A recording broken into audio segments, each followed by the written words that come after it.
Lorival Santana já no estúdio comigo. Ei, Lorival, boa noite. Boa noite. Que bom estar com você novamente. Prazer. Meu caro, hoje Donald Trump foi às redes sociais reclamar da transição. Diz que Joe Biden está fazendo de tudo para atrapalhar a transição. Ele está reclamando das medidas que o presidente americano está tomando agora, né? Fez uma revisão total da possibilidade de exploração de petróleo. Quer dizer, está tomando várias decisões e isso está deixando Donald Trump inseguro. Essa normalidade que a gente viu hoje, a normalidade esperada para a posse do dia 20, não é a normalidade esperada para o próximo governo, né? É verdade. E agora, bem, tem dois aspectos que vão ser talvez um pouco conturbados. Em primeiro lugar, o desejo anunciado pelo Donald Trump de perseguir, de usar o Departamento de Justiça para perseguir aqueles que, na visão dele, o perseguiram.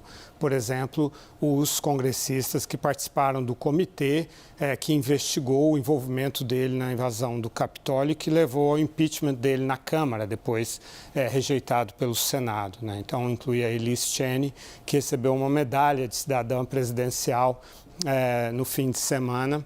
Ela é republicana e exatamente pela participação no comitê, assim como o democrata que também comandou esse comitê. Esse é um aspecto, né? A total reviravolta na atuação do Departamento de Justiça, os indultos a todos os 198 condenados já no caso. Exatamente pela invasão do Capitólio. Foram 1.600 tornados réus, dos quais 200 julgados e só 2 absolvidos. Então, ele deve indultar todos esses e paralisar os outros processos, engavetar. Bom, esse é um aspecto. E o outro é a relação com o Congresso. O Donald Trump, ele quer um grande pacote que, um pouco, agora sou eu que estou dizendo, não os americanos, um pouco como Javier Milei, um pacotão ônibus, né? Mas não só econômico. Então, que envolva reverter toda a transição energética, né? Voltar totalmente a ênfase para os combustíveis fósseis, a questão da imigração, né?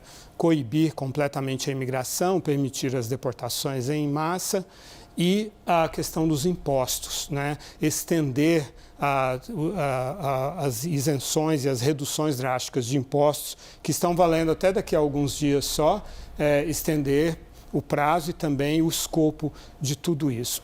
Dessas três, a mais difícil é essa última que eu mencionei, porque uma parte da bancada republicana, ela é fiscalmente conservadora. Então, ela vai resistir a essa questão dos impostos. Em relação à imigração, em relação à energia, há um certo consenso entre os republicanos, mas não em relação aos impostos, principalmente que agora, em meados de março, de novo, acaba o dinheiro do governo federal americano. E aí precisa fazer toda uma revisão aí de aumento de dívida e tudo, que, aliás, Donald Trump tentou uma medida que não foi aceita pelo Congresso, né? Exatamente. Pelos republicanos, inclusive.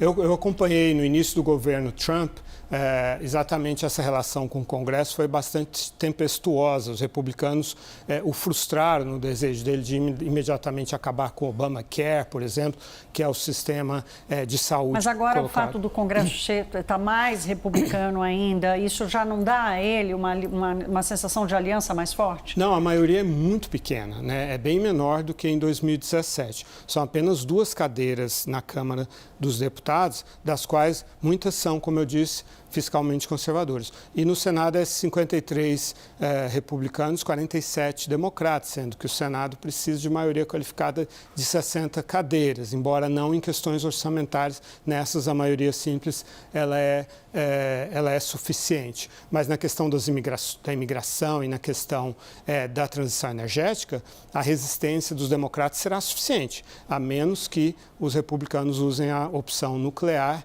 que é mudar o regimento em relação a isso, né? Que todo governo faz isso e isso causa muito ressentimento. Então, por causa de tudo isso, vai ser um começo de governo trepidante. Há 4 anos estávamos todos aqui, né, nesse 6 de janeiro, fatídico, um trauma certamente para os Estados Unidos, e agora a gente aqui falando dessa transição democrática, institucional, né, voltando à normalidade que a gente não assistiu na última transmissão de poder. Lorival, já volto com você, meu caro. A gente está só começando essa cobertura sobre a eleição não mais, né, o que será do governo de Donald Trump.